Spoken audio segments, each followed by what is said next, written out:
Hello, everyone, and welcome to the second of our new Bulletin vlogs. I'm Helen McGrath, Head of Public Affairs, and I'm joined by our Bulletin Editor, Dennis Hall. Hello, everyone. Now, in the vlog, we will give you a quick heads up of the big matters from the latest bulletin, together with any breaking news you need to be aware of. We know you're busy, so let us guide you to the news that you really need to know right now. Dennis. Well, my focus for this week's Grapevine has been on things taking place in Parliament. The Online Safety Bill was before the Commons last Monday, and the Levelling Up and Regeneration Bill had its second reading in the House of Lords last Tuesday. And I've posted in Bulletin 2 the LGA briefings on both these bills, and these set out the concerns that they have and what they want to see enacted. Turning first to the Online Safety Bill. After a well-publicised Tory rebellion, amendments will now come forward to impose criminal sanctions where duties are breached in relation to children. But the LGA also points to worrying trends, concerning the abuse and intimidation of councillors. They're not convinced that the bill goes far enough to encompass everyone who needs to be protected.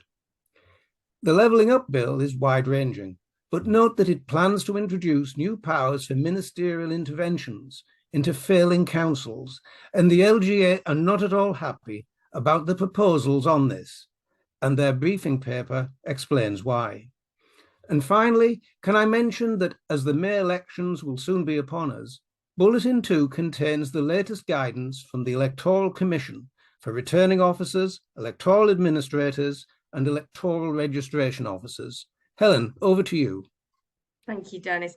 Well, what's going on at LLG? Well, this week launches a Wellbeing Week with a free webinar each day to our membership to set your resilience up for the year.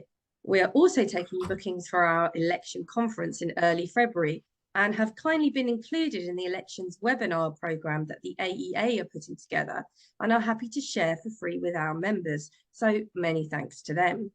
In policy news, we're examining a form of words which can be inserted into the Levelling Up Bill to provide for remote meetings for all local authorities.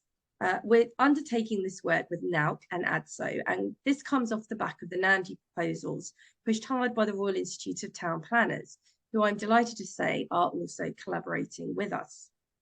Now, we're aware that our members are becoming increasingly concerned about the EU retained law bill, and not without good cause. I cover this in the Grapevine podcast, but with as many as 4,000 statutory instruments potentially covered, many of which will be relevant to local government, and a timetable at the end of the year, we too are concerned. It falls to the House of Lords to determine whether or not it will pass back to the Commons for reconsideration. The clock continues to tick, however, and we will be looking at this in more detail in the coming months.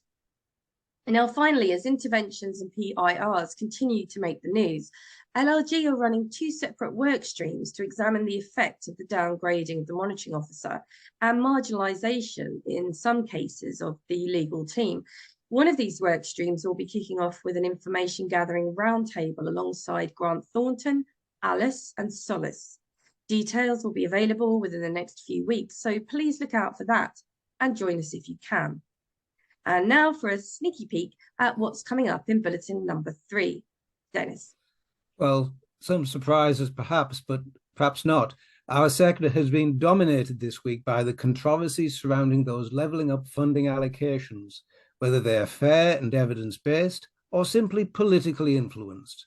And indeed, whether this is the best way to allocate public funding in the first place. And Bulletin 3 will include the LGA's views on both the process and the allocation of levelling up funding.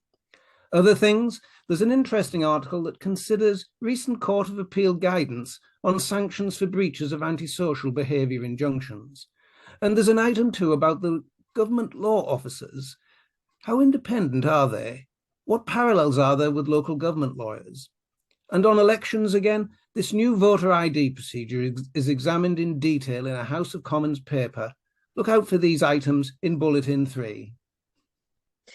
Thank you, Dennis. And for more detailed coverage of the bulletin entries, don't forget to listen to the Grapevine podcast. So it's goodbye from me. And from me too. See you next week.